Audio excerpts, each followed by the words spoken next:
નમસ્કાર, જય હિન્દ. કેમ છો બધા? મજામાં?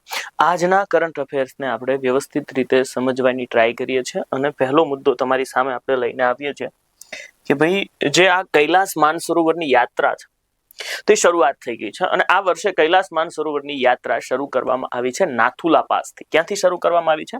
નાથુલા પાસથી. જો આપણે આ મુદ્દાને મસ્ત મજાનું હેડિંગ બનાવી અને ભણીએ તો તમને એ ખબર પડે કે ભાઈ કૈલાસ માનસરોવરની જે આ યાત્રા છે, આ કૈલાસ માનસરોવરની યાત્રા જીએસ ના પર્સપેક્ટિવથી બે જગ્યાએથી થઈ શકે. સમજ્યા તમે? એક થાય નાથુલા. આ નાથુલા ક્યાં આવેલું છે? તો કે ભાઈ નાથુલા આવેલું છે સિક્કિમમાં. અને બીજી વાત કરવા જઈએ કે આ બીજી કઈ જગ્યાએથી થાય તો ઉત્તરાખંડની અંદરથી થાય છે. ક્યાંથી થાય છે? ઉત્તરાખંડ. અને ઉત્તરાખંડની અંદર લીપુલેખ દર્રો, લીપુલેખ, આ બે જગ્યાએ થાય. તમને જીએસ ની અંદર પણ સીધે સીધું પૂછી શકે, એટલા માટે પ્રશ્ન ભણાવવાનો ખાસ ઉદ્દેશ મારો એ છે કે બે જગ્યાએથી થઈ શકે. લીપુલેખ માંથી થઈ શકે ઉત્તરાખંડ અને એક નાથુલા માંથી થઈ શકે સિક્કિમ. સમજ્યા તમે? બે મુદ્દા વ્યવસ્થિત રીતે સમજાઈ ગયા તમને કે ભાઈ નાથુલા અને લીપુલેખ આ બે દર્રામાંથી થઈ શકે છે આ યાત્રા. આ વર્ષે આ પ્રથમ ફેઝ જે શરૂ કરવામાં આવ્યો છે એ નાથુલા ખાતેથી શું કરવામાં આવી છે? શરૂઆત કરવામાં આવી છે. અને શરૂઆત ક્યાંથી થઈ? તો કે ભાઈ નાથુલા પાસથી શરૂઆત. અને આનો શુભારંભ ત્યાંના રાજ્યપાલ, સિક્કિમના રાજ્યપાલ ઓમ પ્રકાશ માથુર દ્વારા આનો શુભારંભ કરવામાં આવ્યો. કોના દ્વારા શુભારંભ કરવામાં આવ્યો? તો કે ઓમ પ્રકાશ માથુર દ્વારા આનો શુભારંભ કરવામાં આવ્યો છે. મુદ્દો તમારો વ્યવસ્થિત રીતે પૂરો થઈ ગયો. અહીંયા સિક્કિમ વાળો આ ભાગ દેખાડ્યો છે કે જ્યાંથી તમે માનસરોવર જઈ શકો છો. આપણે ઉદાહરણ તરીકે આ રીતે જ્યારે ભારતનો મેપ બનાવીને ભણવાની ટ્રાય કરીએ તો આ થયું સિક્કિમ. સિક્કિમની અંદર અહીંયા જે પાસ આવેલો છે જેનું નામ છે નાથુલા. શું નામ છે? નાથુલા. અને ઉત્તરાખંડમાંથી જે પાસ છે તેનું નામ શું છે? લીપુલેખ. તો આ બે મુદ્દાઓ તમે સમજીને યાદ રાખજો. આ વખતે શરૂઆત ક્યાંથી થઈ એ પ્રશ્ન પૂછાવાની શક્યતા ઓછી છે, પણ કૈલાસ માનસરોવરની યાત્રા ક્યાંથી, કઈ રીતે, કેવી રીતે થાય છે એ બધી વસ્તુ તમને ખબર હોવી જરૂરી છે. તો ઓમ પ્રકાશ માથુરે લીપુલેખ અને નાથુલાથી આ યાત્રાનો પ્રારંભ કરાવવામાં આવ્યો છે. તમે અહીંયા જોઈ શકો છો કૈલાસ માનસરોવર યાત્રાના સંદર્ભમાં નીચેનામાંથી કયું વિધાન સાચું છે? યાત્રાનો પ્રારંભ સિક્કિમના રાજ્યપાલ લક્ષ્મણ આચાર્ય નથી ત્યાંના રાજ્યપાલ. ખોટી વાત છે. સાચું વિધાન. યાત્રા માટેનો એક મુખ્ય માર્ગ ઉત્તરાખંડના લીપુલેખ માર્ગ છે. એક મુખ્ય માર્ગ એ પણ છે. તાજેતરમાં આ યાત્રા નીતિ પાસથી શરૂ કરવામાં આવી. નીતિ પાસ. ખોટી વાત છે. આ પણ આ યાત્રા માત્ર હિમાચલ પ્રદેશમાંથી થઈ શકે છે. ખોટી વાત છે. તો કૈલાસ માનસરોવર યાત્રા સિક્કિમમાંથી થાય, પરંતુ લક્ષ્મણ આચાર્ય દ્વારા નથી શુભારંભ કરાવવામાં આવ્યો. મુખ્ય પાસ આ લીપુલેખ દર્રો પણ છે. અહીંયા આ વિધાનને સાચું કરવું તો આપણે શું લખવું પડશે? ઓમ પ્રકાશ માથુર લખવું પડશે. જો હું અહીંયા ઓમ પ્રકાશ માથુર લખી નાખું તો સાચું થઈ જાય.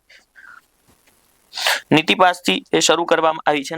આ તમને ખબર છે નાથુલામાંથી શરૂ કરવામાં આવી છે. એ આ યાત્રા હિમાચલ પ્રદેશ દ્વારા, એ પણ ખોટું છે. હવે આવે છે નેપાળ. નેપાળના ફૂટબોલ બોર્ડને સસ્પેન્ડ કરી દેવામાં આવ્યું છે. કોણે સસ્પેન્ડ કર્યું? સાહેબ, આવી સત્તા કોની પાસે રહેલી હોય છે કે આ બોર્ડને સસ્પેન્ડ કરી દેવું ફૂટબોલ સાથે સંકળાયેલી? તો આવી સંસ્થા, આવી સત્તા ફીફા પાસે રહેલી હોય છે. કોની પાસે રહેલી છે? ફીફા દ્વારા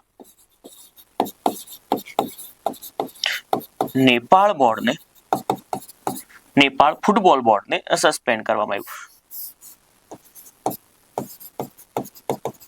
નેપાળને શું કરવામાં આવ્યું? સસ્પેન્ડ. સાહેબ, શા માટે સસ્પેન્ડ કરવામાં આવ્યું? કારણ કે આજે ફૂટબોલ સાથે સંકળાયેલી ઘટનાઓને જ્યારે આપણે જોઈએ છીએ ત્યારે તે બીજી ઘણી બધી વસ્તુઓ ઉપર પણ આધાર રાખતું હોય છે. સાહેબ, ફૂટબોલ બોર્ડ છે તેના અંદર આંતરિક ઘણી બધી વસ્તુઓ જોવા મળી, જેમ કે બીજા બધા લોકો ફૂટબોલ સાથે સંકળાયેલા ન હોય અથવા નેપાળ ફૂટબોલ એસોસિએશન સાથે સંકળાયેલા ન હોય, એ બધા લોકો પણ નિર્ણય લેતા હતા. એટલા માટે રદ કરવામાં આવ્યું. આપણે આ નેપાળની વાત કરવા જઈએ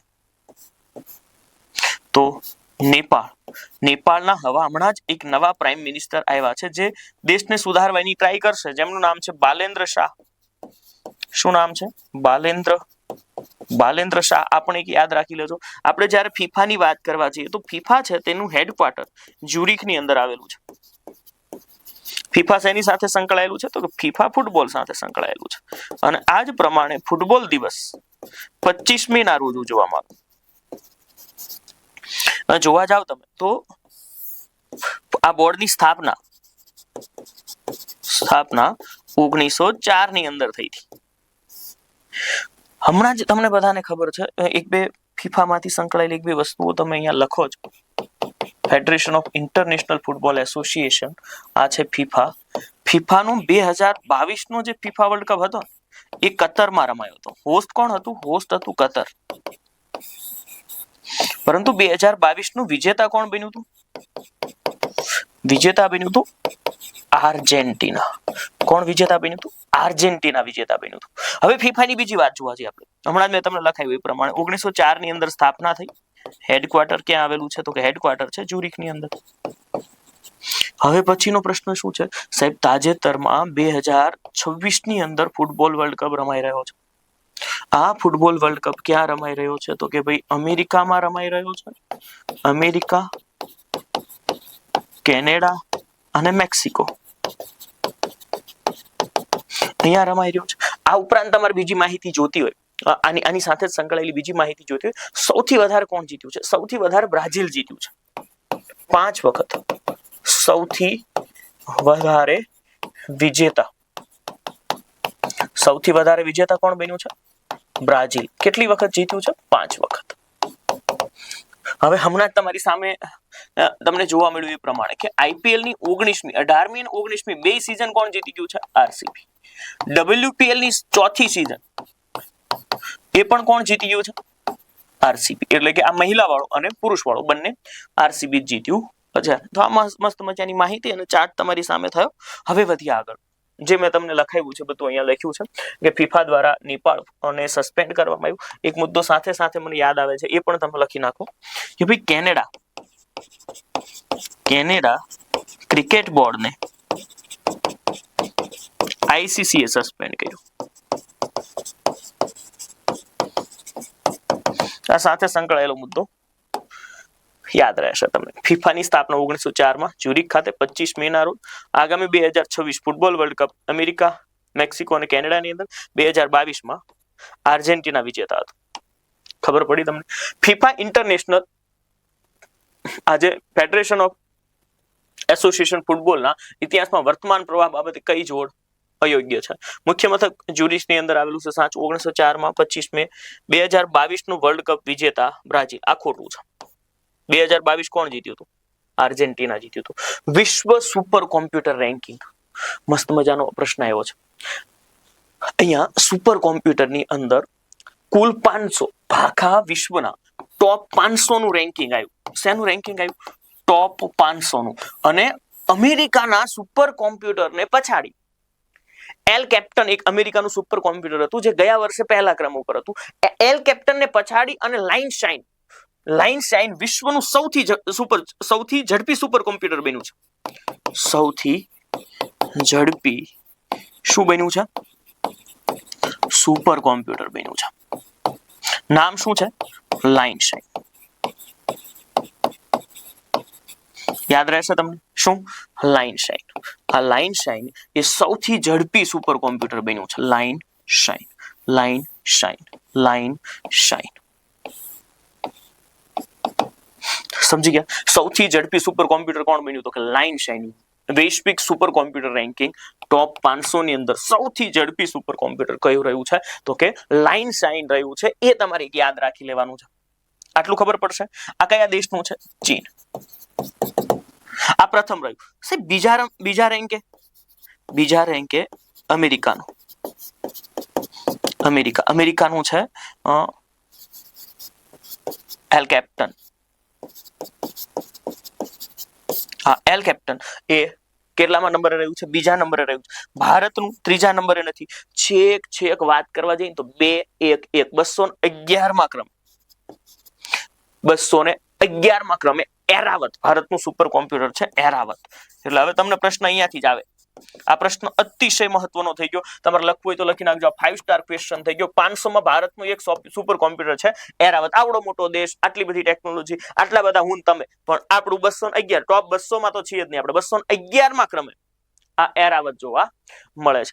આ રિપોર્ટ જાહેર ક્યાંથી થાય છે? ઘણીવાર આવા પ્રશ્નો પણ પૂછતા હોય છે કે આ રિપોર્ટ જાહેર ક્યાંથી કરવામાં આવે છે? તો આ રિપોર્ટ જાહેર કરવામાં આવ્યો જર્મનીના હેમ્બર્ગ ખાતેથી. જાહેર ક્યાંથી કરવામાં આવ્યો? તો કે જાહેર કરવામાં આવ્યો જર્મની અને જર્મનીના હેમ્બર્ગ ખાતેથી. ઓકે, જર્મનીના હેમ્બર્ગ ખાતેથી આ જાહેર કરવામાં આવ્યો છે. તો આ તમને ખબર પડી જશે. હેમ્બર્ગ ખાતે ટોપ 500 સુપર કોમ્પ્યુટરની યાદી જાહેર થઈ. આમાં આવશે લાઇનસ્ટાઇન. આ સુપર કોમ્પ્યુટર યુએસએ અમેરિકા દ્વારા વિકસિત કરવામાં આવ્યું અને તેણે જાપાનના સુપર કોમ્પ્યુટર ફુગાકુને પાછળ પાડી અને પ્રથમ સ્થાન મેળવ્યું છે. તેણે જાપાનના સુપર કોમ્પ્યુટર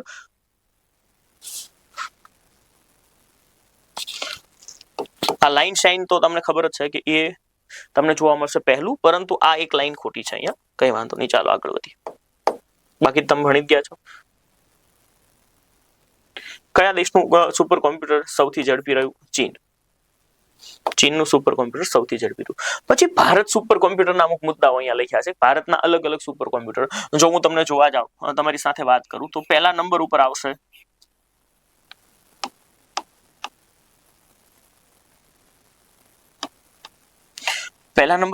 પરમ 8000. પરમ 8000 આને કોણે વિકસિત કર્યું હતું? સીડેક પુણે દ્વારા વિકસિત કરવામાં આવ્યું હતું. આ પ્રથમ સુપર કોમ્પ્યુટર છે ભારત.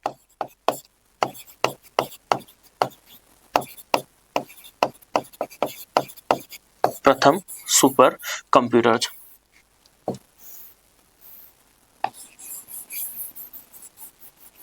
પરમ 8000. બરાબર. પછી આવશે પરમ રુદ્ર. પછી કોણ આવશે? તો કે પછી આવશે પરમ રુદ્ર. સમજ્યા? પછી આવશે પરમ શક્તિ. આ બધા તમારે યાદ રાખવાના છે. પરમ રુદ્ર છે ને, એની વાત કરવા જાવ તો આને આઈઆઈટી પટનાએ વિકસિત કર્યું. હમણાં જ આ કરંટના મુદ્દા છે. આ પરમ શક્તિ છે તેને વિકસિત કર્યું આઈઆઈટી મદ્રાસ. કોણે વિકસિત કર્યું? આઈઆઈટી મદ્રાસ દ્વારા વિકસિત કરવામાં આવ્યું. તો આ પણ તમને ખબર હોવી ખૂબ જરૂરી છે. ભારતના સુપર કોમ્પ્યુટરની વાત કરવા જઈએ તો વૈશ્વિક યાદીમાં એરાવત કોમ્પ્યુટર 211મું સ્થાન પ્રાપ્ત કર્યું. પરમ રુદ્રની વાત કરવા જઈએ તો આઈઆઈટી પટના. એ મુદ્દો તમે જોઈ લીધો. હવે ત્યારબાદ આવે છે આના પછીનો મુદ્દો મેકેદાતુ બાંધ પ્રોજેક્ટ યોજના. આ કાવેરી નદી પર બનવા જઈ રહી છે. જો આ શું છે તો આખી ઘટનાક્રમને તમે સમજો, અને અમુક વાર છે ને એ જીઓગ્રાફિકલ કન્ડિશન તમે સમજો તો તમને વધારે મજા આવશે. આ દક્ષિણ ભારત થયું. આ છે કર્ણાટક. કોણ છે? કર્ણાટક. અને કર્ણાટકની અંદર એક પહાડી આવેલી છે જેનું નામ છે બ્રહ્મગીરી. શું નામ છે? બ્રહ્મગીરી. આ બ્રહ્મગીરીની એ પહાડીમાંથી એક નદી નીકળે છે અને આ નદીનું નામ છે કાવેરી. બ્રહ્મગીરીમાંથી ઉદ્ભવ થાય છે. કોનો ઉદ્ભવ થાય છે? કાવેરી. હવે આ કાવેરી નદી જ્યાં કર્ણાટકમાં વહી રહી છે, એ જ કર્ણાટકની અંદર અહીંયા એક આડબંધ બાંધવાનું નક્કી કરવામાં આવ્યું છે અને એને બાંધવાનો છે, બંધાયો નથી. એ છે મેકેદાઉ. શું છે? મેકેદાઉ. હવે આ મેકેદાઉ બંધાવવાનો છે. આ લોકો એવું નક્કી કર્યું કે અહીંયા અમે એક સરોવર બનાવશું. કર્ણાટકની આસપાસના વિસ્તારની અંદર અમે આવું શું બનાવીશું? એક સરોવર બનાવી દઈશું અને એનાથી આજુબાજુ બેંગ્લોરના આખા વિસ્તારને અમે પાણી આપીશું. આખી આ વસ્તુ શરૂ હતી. આવો એક પ્રસ્તાવ મૂકવામાં આવ્યો. પ્રોજેક્ટ જે વિકસાવવાનો છે એ પ્રસ્તાવ મૂકવામાં આવ્યો. હવે થાય શું સાહેબ? અહીંયા હું બાંધ બંધાઈ દઉં. એ લોકો એવું કહે છે કે આગળ જતા જે જગ્યા ઉપર પૂર ને એવું બધું આવે છે ને એને અમે કંટ્રોલ કરશું અને પાણીનો સદુપયોગ થશે. તમિલનાડુએ શું કીધું? તમિલનાડુમાં નવા સીએમ છે, એક્ટિવ સીએમ. આ નવા સીએમ છે. સીએમ નું નામ શું છે? જોસેફ વિજય. જોસેફ વિજય શું કીધું છે?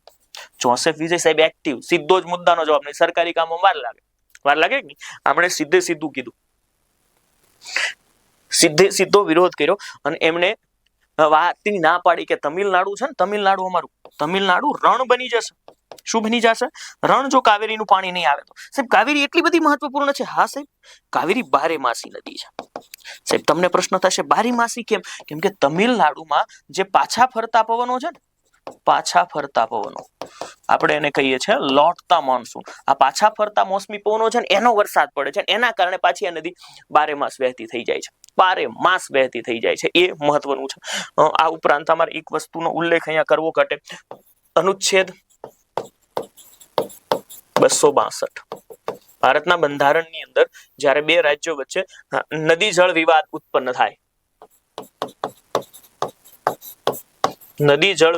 ઉત્પન્ન થાય ત્યારે આ અનુચ્છેદ 262 મુજબ કાર્ય થતું હોય છે. આ કાવેરીની જ આપણે જ્યારે વાત કરીએ ને, કાવેરી શેની વાત કરીએ?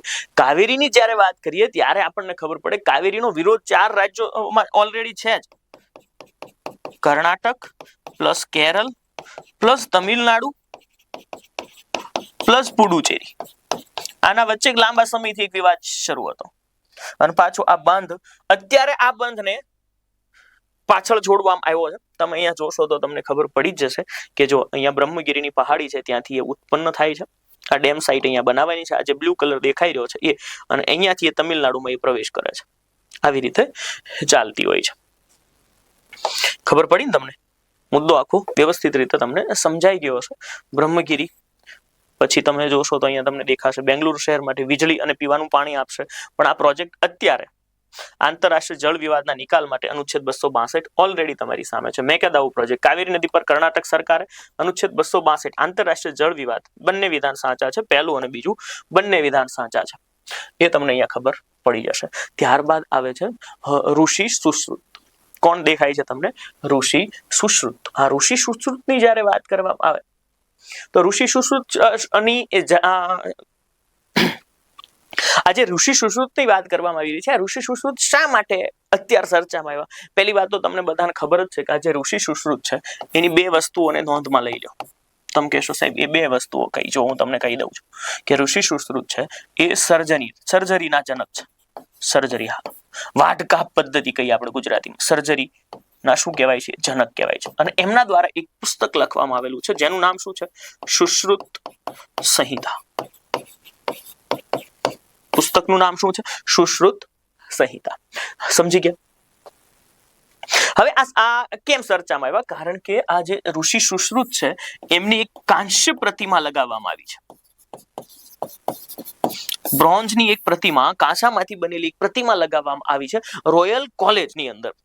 Royal College of Surgeons of Edinburgh, એટલે કે એડિનબર્ગની અંદર. કાંસ્ય પ્રતિમા ક્યાં લગાવવામાં આવી છે? એડિનબર્ગ. એડિનબર્ગમાં એક શું છે?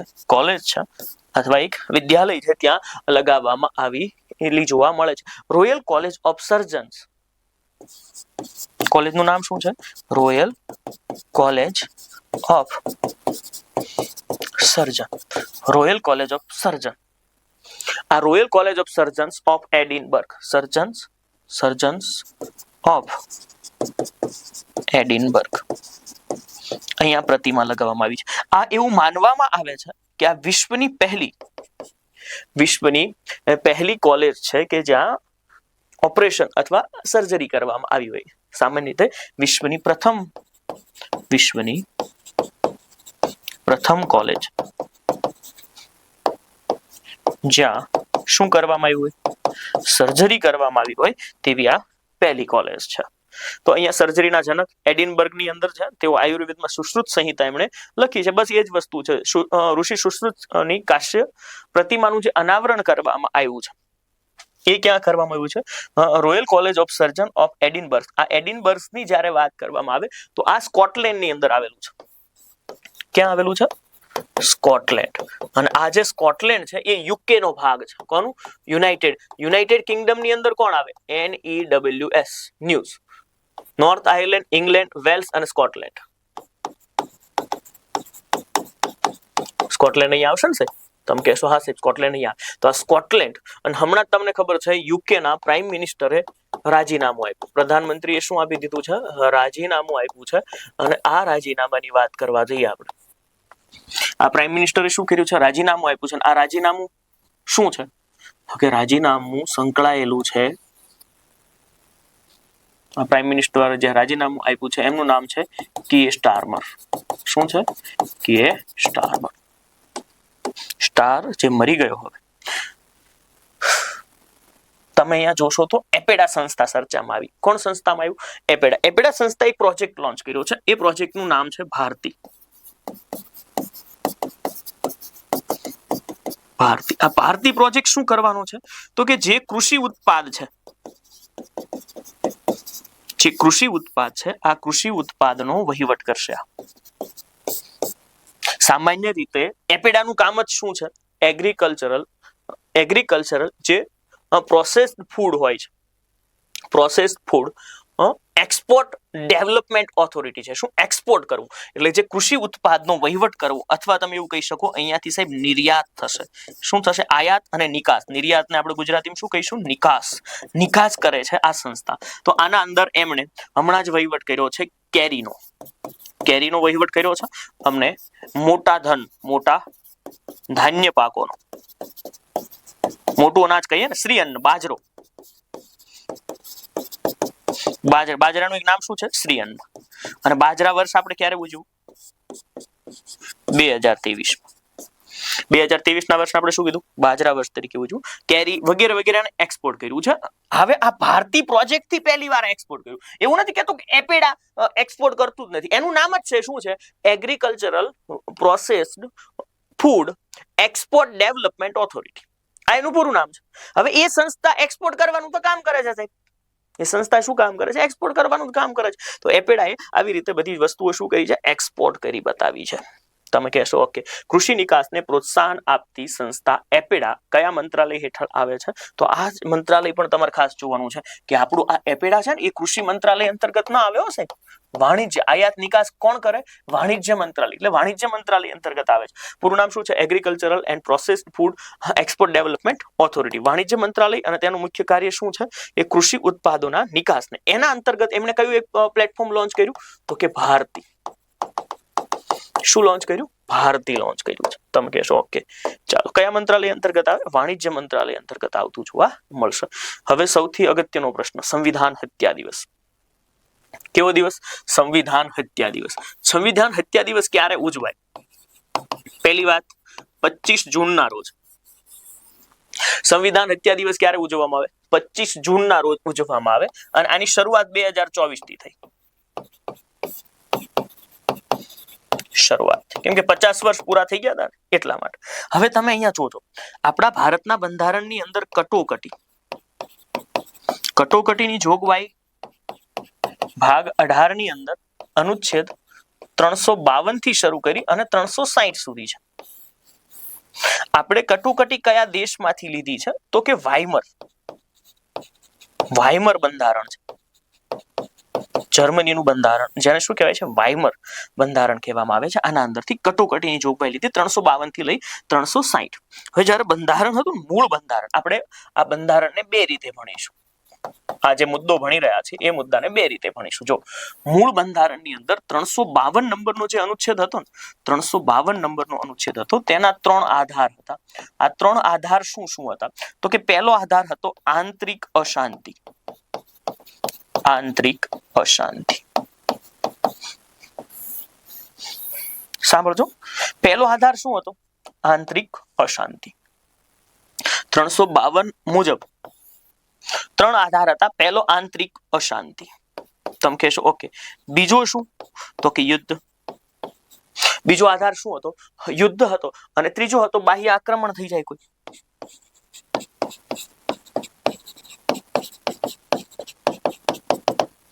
હવે આ 3 આધાર હતા, તેમાં આંતરિક અશાંતિને આધાર બનાવી પછી જે બંધારણમાં સુધારો થયો તે બધી બાબતો ઉપર આપણે જઈશું. આંતરિક અશાંતિને શું બનાવ્યું? આધાર બનાવ્યો. અને આધાર બનાવી અને તમને બધાને ખબર છે 25 જૂન 1975 ના રોજ 25 જૂન 1975 ના રોજ ભારતની અંદર આ કારણોસર કટોકટીની જાહેરાત થઈ. શેની જાહેરાત થઈ? કટોકટીની જાહેરાત થઈ. અને આ જાહેરાત કોણે કરી? તો કે જાહેરાત રાષ્ટ્રપતિએ કરી હતી. ફખરુદ્દીન અલી અહેમદ. ફખરુદ્દીન અલી અહેમદ દ્વારા આ કટોકટીની શું કરવામાં આવી હતી? જાહેરાત કરવામાં આવી હતી. અને આ પ્રમાણે બધું ચાલ્યું. હવે આ કટોકટીની જાહેરાત થઈ, બધાને બહુ પ્રોબ્લેમ લાગ્યો આનાથી. ત્યારબાદ સાહેબ બંધારણની અંદર હાલ આમાં થોડો ફેરફાર થયો. અને ફેરફાર કરવા માટે બંધારણમાં સુધારો કરવો પડે અને એ થયો 44મો બંધારણીય સુધારો. 44મો બંધારણીય સુધારો 1978. અને આના અંદર 3 આધાર બદલાઈ ગયા.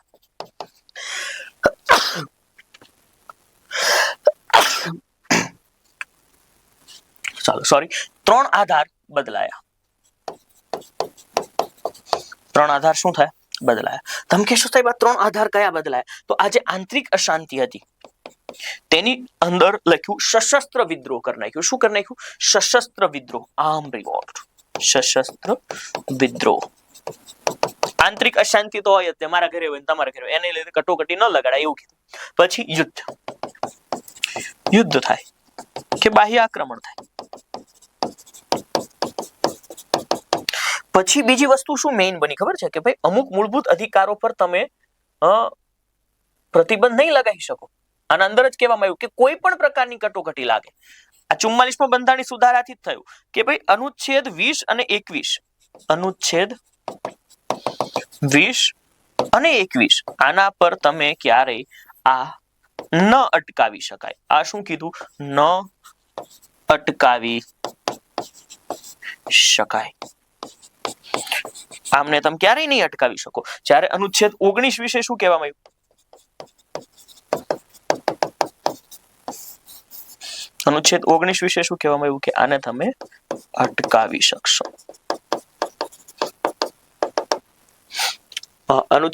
અનુચ્છેદને અટકાવી શકાશે. અનુચ્છેદ 358 મુજબ જ કીધું કે ભાઈ અનુચ્છેદને તમે અટકાવી શકશો. જ્યારે કટોકટી લાગે ત્યારે તમે કોઈ પણ જગ્યાએ હરીફરી શકશો નહીં. ખબર પડી ગઈ ને? 2024 થી શરૂઆત થઈ. સંવિધાન હત્યા દિવસ 25 જૂનને ઉજવવાની વાત કરી છે. દર વર્ષે યાદ થાય લોકોને એટલા માટે. તો જો 25 જૂન 1975 ના રોજ રાષ્ટ્રપતિ ફખરુદ્દીન અલી અહેમદ દ્વારા કટોકટી સાચું છે. 44મા બંધારણીય સુધારા મુજબ અનુચ્છેદ 20 અને 21 કટોકટી દરમિયાન પણ માખૂફ કરી શકાતા નથી. એ આ પણ સાચું છે. તો વિધાન 1 અને 2 મારી દ્રષ્ટિએ બે સાચા થઈ જાય છે. હુરન ઇન્ડિયા 500 આ રિપોર્ટ ભારત માટેનો છે. શેના માટેનો છે? ભારત માટેનો છે. ભારતની ટોપ 10 કંપનીઓની વાત થશે આમાં. ભારતની ટોપ ઇન્ડિયા આ 500 રિપોર્ટ છે, પરંતુ આના અંદર ખાસ કરીને ચર્ચા કરીએ આપણે ટોપ 10 ની. આ ટોપ 10 નું જે કુલ રકમ ભેગી થઈ ભારતની 1 2 3 4 5 6 7 8 9 બધી કંપનીઓની ભેગી કરી દે તો $86 ટ્રિલિયન ની વેલ્યુએશન થશે. કેટલી? 86 ટ્રિલિયન. 86 ટ્રિલિયન ડોલરની વેલ્યુ થશે 10 કંપનીઓનો. જેમાં પ્રથમ ક્રમે રિલાયન્સ છે. પહેલા ક્રમે કોણ છે? રિલાયન્સ છે. બીજા ક્રમે તમે જોવા જશો તો તમને જોવા મળશે એચડીએફસી. કોણ? એચડીએફસી. અને ત્રીજા ક્રમે છે ભારતી એરટેલ. તમે જોવો છો ને સાહેબ કે તમે જે રિચાર્જ કરાવો છો એના કારણે રિલાયન્સ પહેલા ક્રમે છે ને, તમે તમારામાંથી ઘણા બધા બીજા જે રિચાર્જ કરાવે છે એના કારણે ભારતી એરટેલ ત્રીજા ક્રમે છે. એચડીએફસી તમારા પૈસાના કારણે એચડીએફસી, તમારું જેનું એચડીએફસી ખાતું જેના કારણે એચડીએફસી બીજા ક્રમે પહોંચી છે. તો ઉરન ઇન્ડિયા લિસ્ટની વાત કરીએ ટોપ 10 ની, ટોપ 10 કંપનીઓની વેલ્યુએશન કેટલી છે? 86 ટ્રિલિયનની વેલ્યુએશન આવી છે. ખબર પડી ને? ઓકે. તો હુરન ઇન્ડિયા 500 રિપોર્ટની વાત કરીએ તો 500 રિપોર્ટ અનુસાર ટોપ 10 કંપનીઓનું કુલ બજાર મૂલ્ય 86 ટ્રિલિયન છે. રિપોર્ટ મુજબ ભારતની સૌથી મૂલ્યવાન ટોચની 3 કંપનીઓ રિલાયન્સ, એચડીએફસી અને ભારતીય એરટેલ રહેશે. તો તાજેતરમાં હુરન ઇન્ડિયા 500 રિપોર્ટ મુજબ ભારતની કઈ કંપની પ્રથમ સ્થાને છે? તો પ્રથમ સ્થાને કઈ આવી? રિલાયન્સ. બીજા નંબરે એચડીએફસી અને ત્રીજા નંબરે ભારતીય એરટેલ જોવા મળી જશે. એર સુવિધા પોર્ટલ, સારો એવો પ્રશ્ન તમારી સામે આવ્યો. એર સુવિધા પોર્ટલ. આ એર સુવિધા પોર્ટલ શું છે? તો કે ભાઈ એર સુવિધા પોર્ટલ આ હેલ્થના જે વિદ્યાર્થીઓ તૈયારી કરે છે એમને ખાસ જોવું રહેશે. નાગરિક ઉડ્ડયન મંત્રી. નાગરિક ઉડ્ડયન મંત્રીની વાત કરીએ તો નાગરિક ઉડ્ડયન મંત્રી કોણ છે આપણા હાલ? રામમોહન નાયડુ. રામમોહન નાયડુ. આ રામમોહન નાયડુએ જાહેરાત કરી છે એર સુવિધા પોર્ટલ. આ એર સુવિધા પોર્ટલ શાના માટે છે તો એ તમે જોઈ લેજો વ્યવસ્થિત ખાસ કરીને. તો ભાઈ અહીંયા એક રોગનો ઉલ્લેખ થશે તમારી સામે અને એ રોગ કયો છે એ તમારો કામનો મુદ્દો છે. જો એર સુવિધા પોર્ટલ છે શું?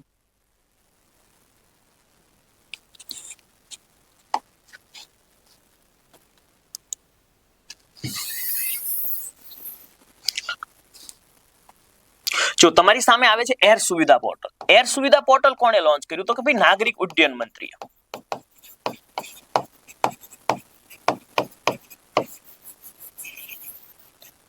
હવે તમે કહેશો શા માટે લોન્ચ કરવું પડ્યું? સાહેબ વિશ્વની અંદર એક રોગ ફેલાયો છે ઇબોલા. આ ઇબોલા રોગ હમણાં પાછો ફેલાયો છે આફ્રિકાના દેશોની અંદર. તો આફ્રિકાના દેશો જેમ કે તમારી સામે લખું યુગાન્ડા કે ડેમોક્રેટિક રિપબ્લિક ઓફ કોંગો, આ દેશોની અંદર પણ ભારતના લોકો, ઘણા બધા લોકો વ્યવસાય અર્થે ગયેલા છે.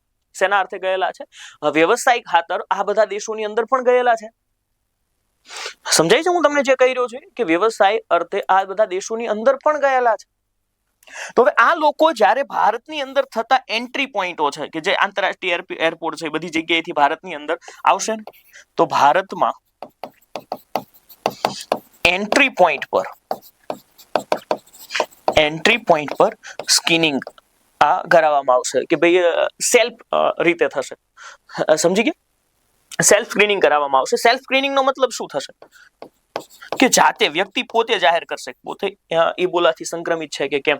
અમુક ડિસ્પ્લેની અંદર 10-15 પ્રશ્નો હશે કે ભાઈ તમને આવા લક્ષણો દેખાય છે. કોઈ એમ કહેશે કે મને આ એક લક્ષણ દેખાય છે, તો એ 2-3 લક્ષણો જ્યારે આઈડેન્ટિફાઈ થઈ જશે એટલે કહેશે કે ભાઈ એવું લાગી રહ્યું છે કે આમાંથી અમુક લક્ષણો તમારી સામે દેખાયા છે, તમે ઇબોલા પોઝિટિવ હોઈ શકો, એટલે તમે આવી જાવ સાઈડમાં, અને પછી સરકાર એમની મદદ કરશે.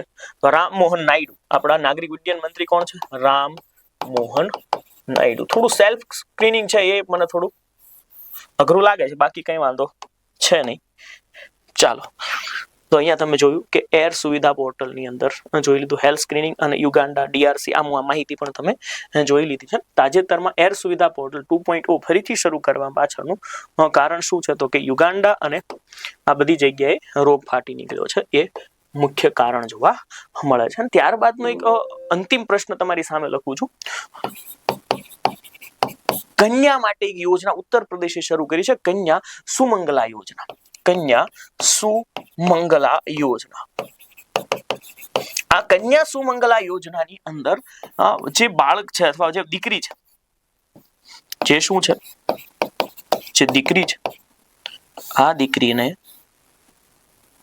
25,000 રૂપિયા આપવામાં આવશે. કેટલા? 25,000 રૂપિયા આપવામાં આવશે. 25,000 રૂપિયા અલગ અલગ 6 હપ્તામાં. અલગ અલગ કેટલા? 6 હપ્તા. અલગ અલગ 6 હપ્તાની અંદર 25,000 રૂપિયા આપવામાં આવશે. અને એ પણ ખાસ કરીને જન્મથી ગ્રેજ્યુએશન, કોઈ બાળકનો જન્મ થાય, આ જન્મથી શરૂ કરી અને ગ્રેજ્યુએશન સુધી.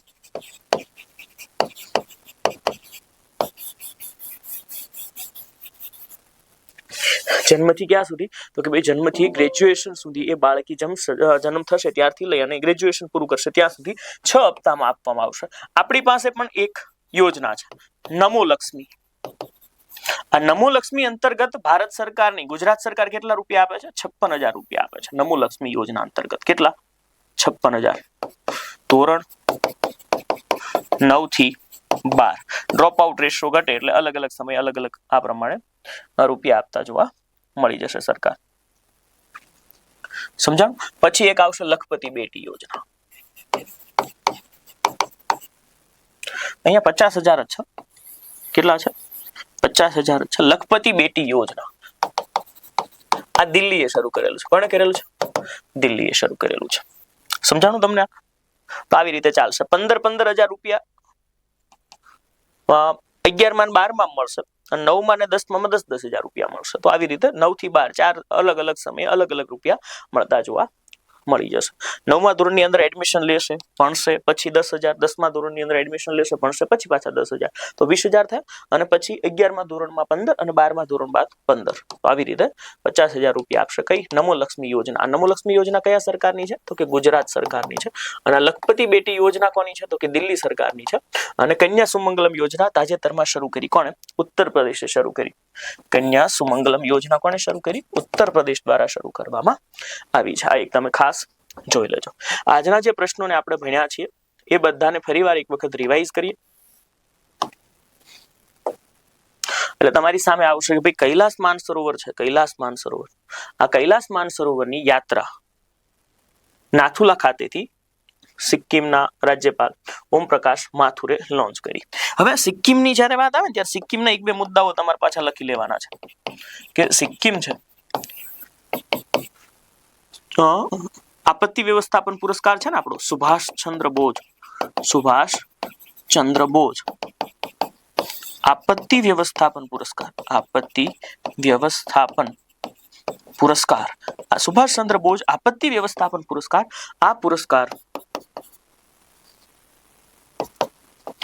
પુરસ્કાર આપવામાં આવ્યો છે તાજેતરમાં. સુભાષચંદ્ર બોઝ આપત્તિ વ્યવસ્થાપન પુરસ્કાર આપવામાં આવ્યો છે. અને આ પુરસ્કારની હું તમને વાત કરું છું એ પ્રમાણે કે આ પુરસ્કાર આપવામાં આવ્યો છે સિક્કિમને. કોને આપવામાં આવ્યો છે? સિક્કિમને. અને ત્યારબાદનો બીજો મુદ્દો કે ભાઈ સિક્કિમ, હા સિક્કિમની વાત કરીએ છીએ તો સિક્કિમને તાજેતરમાં રાષ્ટ્રપતિ પોલીસ કલર એવોર્ડ પણ મળ્યો છે. રાષ્ટ્રપતિ પોલીસ કલર. સમજાતો? ચાલો, આ મુદ્દો પણ તમારી સામે આવી ગયો છે. હવે બીજો મુદ્દો તમારી સામે આવ્યો છે, નેપાળ ફૂટબોલ એસોસિએશનને સસ્પેન્ડ કરવામાં આવ્યું છે. એ પણ તમે ભણી ગયા. ત્યારબાદનો વૈશ્વિક સુપર કોમ્પ્યુટરની અંદર 500 ની અંદર 211માં નંબરે એરાવત છે. પહેલા નંબરે લાઇન શાઇન છે ચાઇનાનું. ભારતના સુપર કોમ્પ્યુટર એરાવતનું સ્થાન કેટલામું છે? 211મું જોવા મળ્યું. મેઘદાઉ બાંધ પ્રોજેક્ટ, આ મેઘદાઉ બાંધ પ્રોજેક્ટની જ્યારે મારી સામે વાત આવે ત્યારે મને ખબર પડે કે ભાઈ આ કર્ણાટક સરકારે કર્યું છે અને તમિલનાડુ એનો વિરોધ કર્યો છે. ચાલો, પછી શું? તો કે ઋષિ સુશ્રુત. આ ઋષિ સુશ્રુતની વાત કરીએ આપણે તો ઋષિ સુશ્રુતની કાંસ્યની પ્રતિમા એડિનબર્ગ, જે સ્કોટલેન્ડની અંદર આવેલું છે, ત્યાં પ્રતિમા લગાવવામાં આવી છે. એપેડા સંસ્થાએ એક યોજના શરૂ કરી છે જેનું નામ છે ભારતી. ભારતી અંતર્ગત કેરી ને એવું બધું મોકલવામાં આવ્યું છે. સંવિધાન હત્યા દિવસ 25 જૂનના રોજ ઉજવાય છે. ઉરન ઇન્ડિયાની વાત કરવા જઈએ તો ટોપ 10 કંપનીઓનું જે વેલ્યુએશન છે એ 86 ટ્રિલિયને પહોંચી છે અને પહેલા નંબરે રિલાયન્સ છે.